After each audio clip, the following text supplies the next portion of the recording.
You were having one of those days. Maybe you were sitting on the floor. Maybe you were on the couch, quiet, not really there, not crying, just not okay. And your dog walked over, without being called, without any reason you gave them. They just came, and they sat down right next to you, or pressed against your leg, or rested their head on your knee. And something in you shifted. Most people, in that moment, think, that was sweet. They could tell I was upset, and then they move on. But what actually happened in that moment, the science behind it, the biology, the thousands of years of evolution that produced it, is something most dog owners have never been told. And once you know it, you will never experience that moment the same way again. Stay until the end, because the last behavior on this list is the one that changes everything. Your dog did not stumble over to you by accident. They detected you, specifically, accurately, using systems so sophisticated that researchers spent decades not believing they were real. Today we're going through 12 things your dog does when you are sad. What each one is, what the science says about why they do it, and what it actually means about how your dog experiences you. Some of these will surprise you. One of them will probably make it hard to look at your dog the same way again. Let's start. 1. They come to you without being called. You didn't ask. You didn't make a sound they could respond to. You were just sitting there, quiet, withdrawn, not okay, and they came anyway. Most people experience this and think they could tell. They just knew, and that's true. But the specificity of how they knew is where it gets remarkable. A 2018 study from the University of London placed dogs in a room with their owner and a stranger. Both the owner and the stranger took turns humming quietly and crying. When either person cried, the dogs not only approached that person significantly more often, they crossed a physical barrier to get to them faster than they would for the humming condition. The dogs weren't responding to their own name. They weren't responding to a command. They were responding to distress in a stranger as well as their owner, and they oriented toward it. Every time, your dog doesn't wander over when you're sad because they happen to be nearby. They come because they detected a specific signal. A change in the cortisol sent your skin releases under emotional stress, a shift in your vocal tone even when you're silent, a change in the way you're holding your body, and their nervous system responded to that signal with a single direction. Go, be with them. Now, 2, they press their body against yours and stay. Not a quick nudge, not a passing brush of fur. They press. They lean the full weight of their body into you, and they hold it there. And here's what that physical contact is actually doing. Research on human-animal physical contact consistently shows that tactile contact with a bonded dog measurably reduces cortisol, the primary stress hormone, in the human receiving it. Heart rate slows. Breathing deepens. The physiological signature of distress begins to ease. Not because the problem is solved, not because anything changed in the external world, because a warm, living body is pressed against yours and your nervous system registers it as safe. And here's the part most people don't realize. The dog is also experiencing a cortisol reduction during this contact. The comfort is not one-directional. Your dog is not sacrificing their own calm to provide yours. Both of your nervous systems are settling together. Your dog doesn't press against you because they were trained to.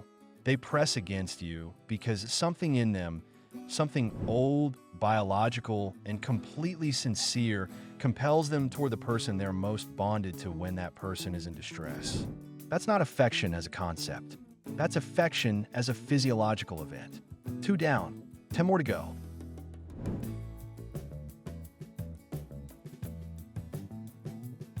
Three, the chin rest.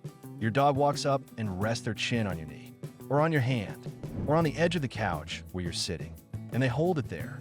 Most people assume this is just closeness. Proximity. The dog wanted to be near you. But the chin rest is something more specific than proximity.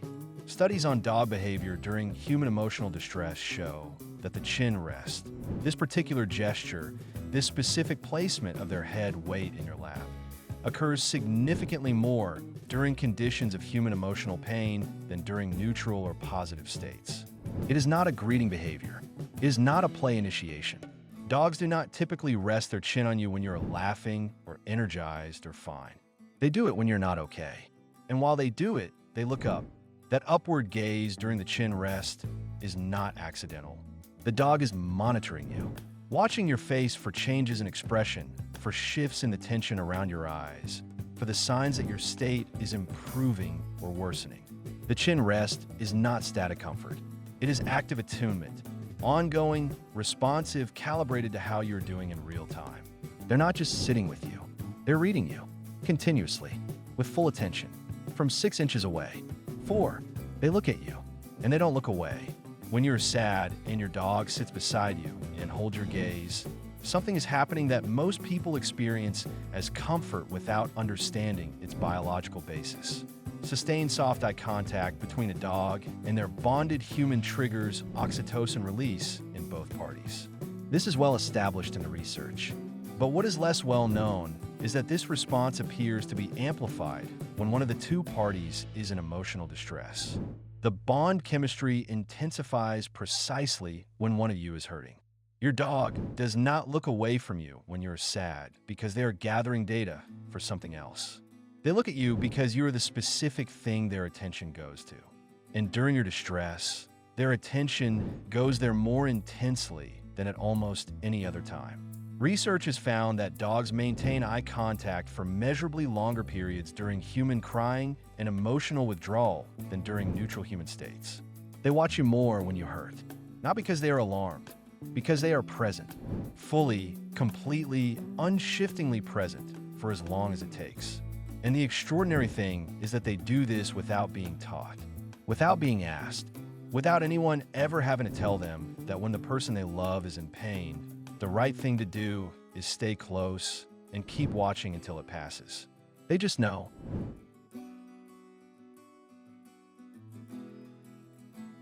Five, they bring you something. It is one of the most documented and most consistently misread behaviors in the entire range of things dogs do for sad humans. Your dog goes to find something, a toy, a ball, a soft object, sometimes something random, and they bring it to you. They place it in your lap or at your feet, and then they stop. They don't bounce. They don't demand play. They just watch you. This is not a play invitation. The body language is completely different.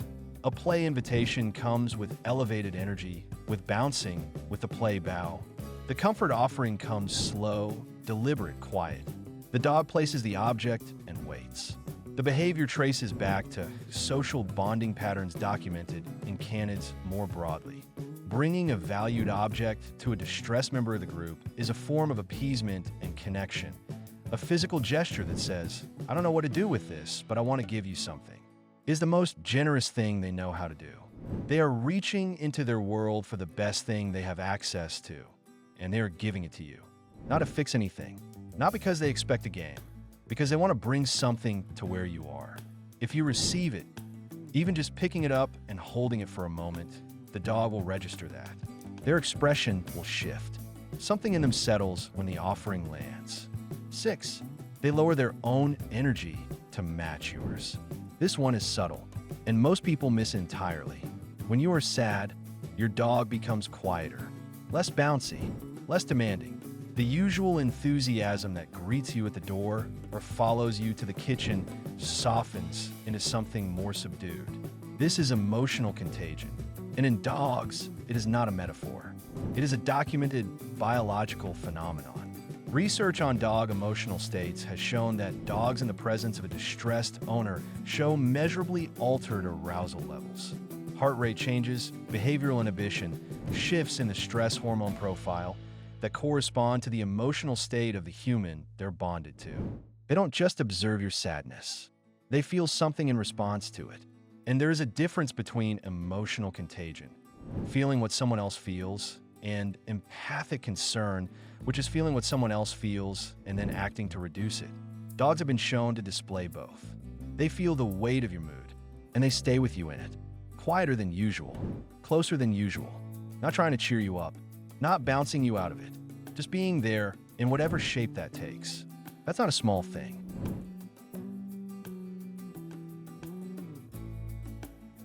Seven, they lick you during your sadness. When your dog licks your hand or your face while you're crying or visibly distressed. Most people interpret this as general affection, as their dog being their dog. But the specific chemistry of what is happening during that lick is more targeted than that. A dog's tongue contains chemoreceptors that read the chemical composition of the surface they're in contact with. When they lick your skin during a crying episode or during emotional distress, they're detecting the elevated cortisol and adrenaline present in your sweat. They're reading your emotional state directly from your body chemistry. And there is more. Human tears have a specific chemical profile, a particular cortisol and protein signature that dogs can detect through scent before a single tear has been seen. Research has documented that dogs orient toward and approach humans who are crying based partly on the chemical signal of the tears themselves, not just the visual or auditory cues. They can detect that you are crying before you have made a sound, before the first tear has reached your cheek, and they come. The lick during sadness is not incidental. It is your dog's most direct biological contact response to your distress, reading the full chemical story of your emotional state while simultaneously providing the tactile input that begins to lower your cortisol. They are reading you and helping you at exactly the same time. 8. They follow you everywhere, closer than usual. On a normal day, your dog follows you from room to room because you are their reference point. Where you are is where they want to be. On a sad day, the following becomes something different. More frequent, closer, more persistent, less willing to stay when you move. Research on dog proximity-seeking behavior during human emotional distress shows that dogs not only follow more during sad human states, they maintain tighter physical proximity, more persistent contact, and more frequent check-ins compared to baseline following behavior. They don't just follow you more, they guard you more, quietly, without display. When you withdraw to the bedroom, they sit outside the door. When you close the bathroom door, for paws appear at the bottom. When you come out, they're exactly where you left them, and they light up when you return as if you had been gone for hours rather than minutes. This particular following behavior, the distress-specific version, is not about their own need for proximity. It is specifically about yours. They stay close because you're the person who is hurting. And as long as that is true, they are not going anywhere.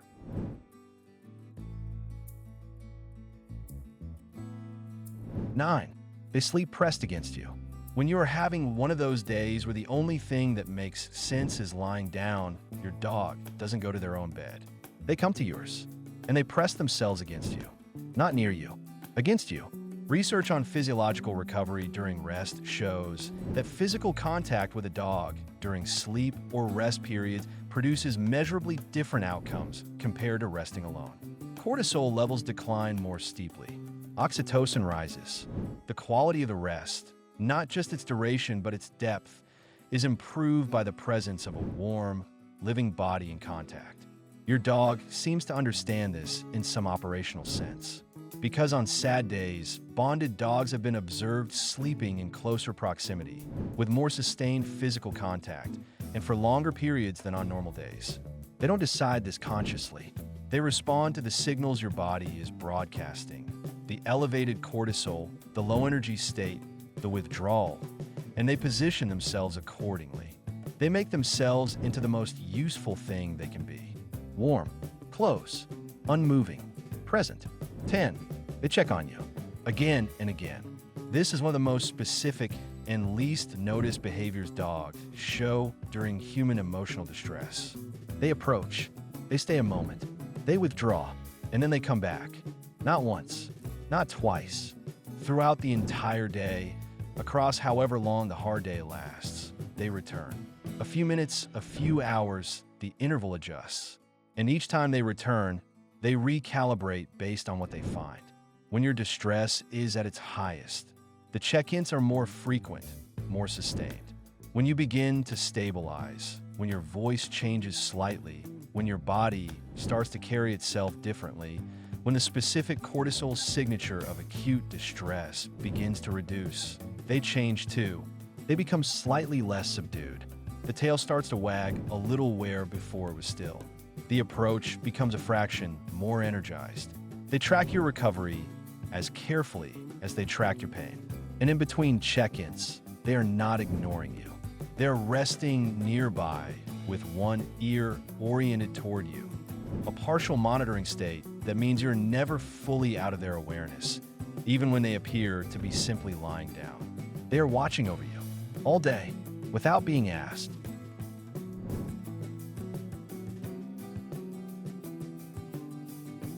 "11. They position themselves between you and the world.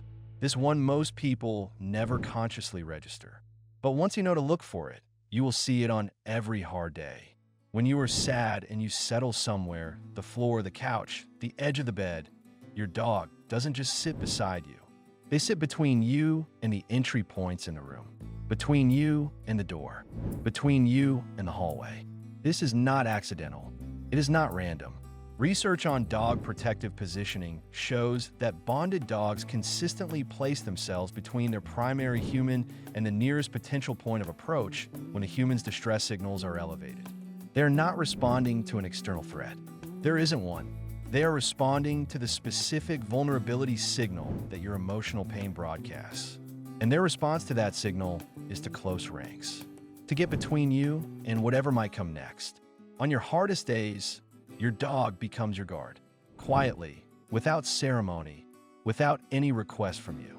They position themselves at the threshold and they stay there, glancing back at you periodically to check that you're still okay, then returning their attention outward.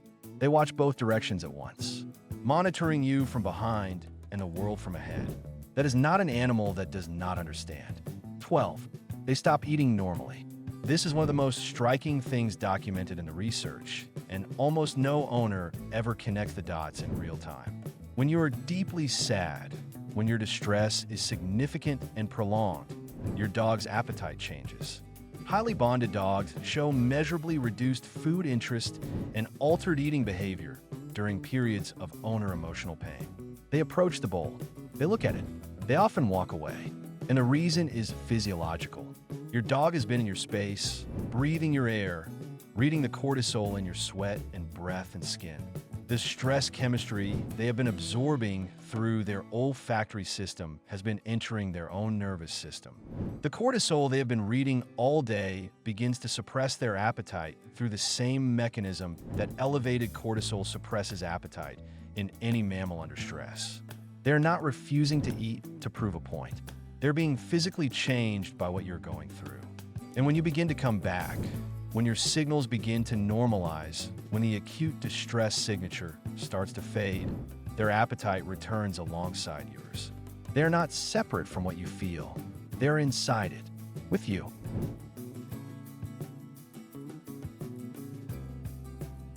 Here is what all 12 of these behaviors actually mean, taken together as a system. Your dog comes when you are sad without being called because they detected you. They used 3 simultaneous sensory systems, olfactory, auditory, visual, to build a complete and accurate picture of your emotional state before they ever moved. They press against you because your nervous system responds to that warmth at a measurable physiological level. And so does theirs. They rest their chin on your knee and hold your gaze because they are monitoring you, reading the micro changes in your expression, tracking whether you're getting better or worse, staying present for the entire duration. They bring you something because they want to give you the most valuable thing available to them, not to fix anything, to be with you.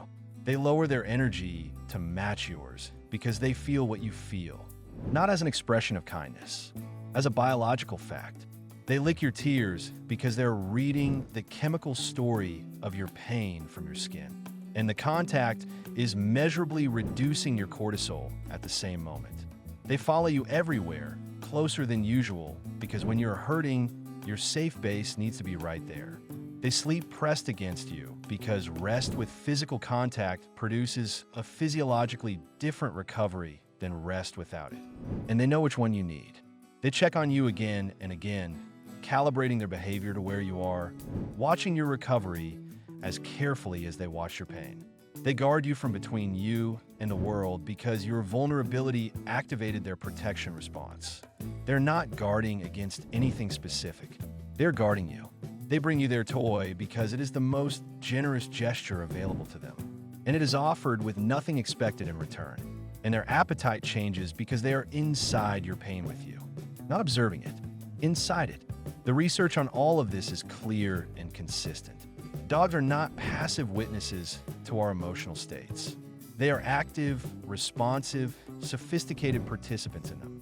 And most of us have been living with this level of presence and care and attunement, and calling it our dog being sweet. It is more than that. It has always been more than that. The next time you're having a hard day and your dog comes over without being called, receive it. Both hands, real contact. Let them see you felt it. Because the comfort works deeper when it's received instead of just tolerated. And your dog gave a great deal to bring it to you.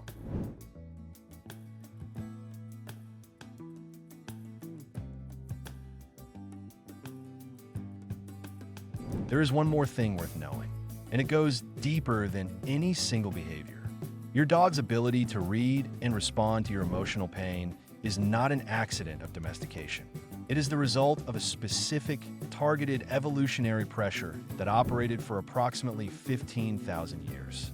The dogs that survived, the dogs that were kept, the dogs that were fed and sheltered and brought into the inner circle of human life were the ones that could read us. Not the fastest, not the strongest, the most attuned. The dogs that could detect the difference between a stressed human and a calm one, between a threatened human and a safe one, between a grieving human and a happy one. Those dogs were more useful to the humans they lived with, and so they were kept, and they bred, and their offspring were kept, and they bred. For 15,000 years, natural selection applied persistent pressure on a single trait, the ability to understand what a human is feeling. Your dog is the product of that pressure, and the result is something with no parallel in the animal world. Research has documented that dogs show a left gaze bias when scanning human faces. They preferentially look at the right side of your face, which is controlled by the left hemisphere of your brain and expresses more genuine, involuntary emotion.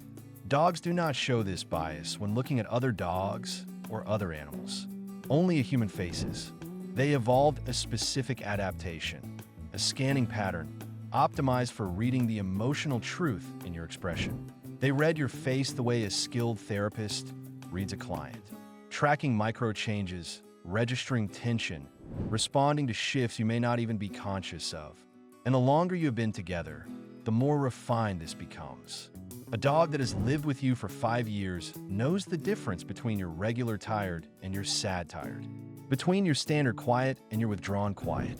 They have built a database of your emotional patterns over thousands of shared hours, and they use it.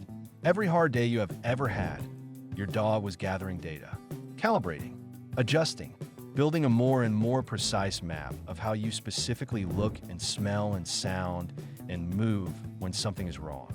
Here is what this all means in the most honest terms I can offer.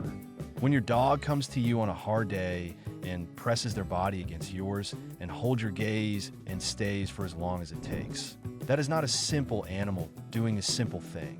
That is 15,000 years of evolution arriving at your side to be with you on purpose in the most biologically sophisticated act of empathy available to any non-human animal on Earth.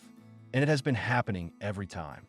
Every hard day, every quiet crisis, every moment you sat on the floor and didn't call for anyone and they came anyway. They came because they were designed over millennia by the accumulated pressure of every human who ever needed something and found it in a dog to come. That is what you have been living with. That is what walks through your door with you every night. If this changed how you see the animal that is with you right now, tell someone who loves their dog the way you do. Subscribe to Dr. Buddy for more of this.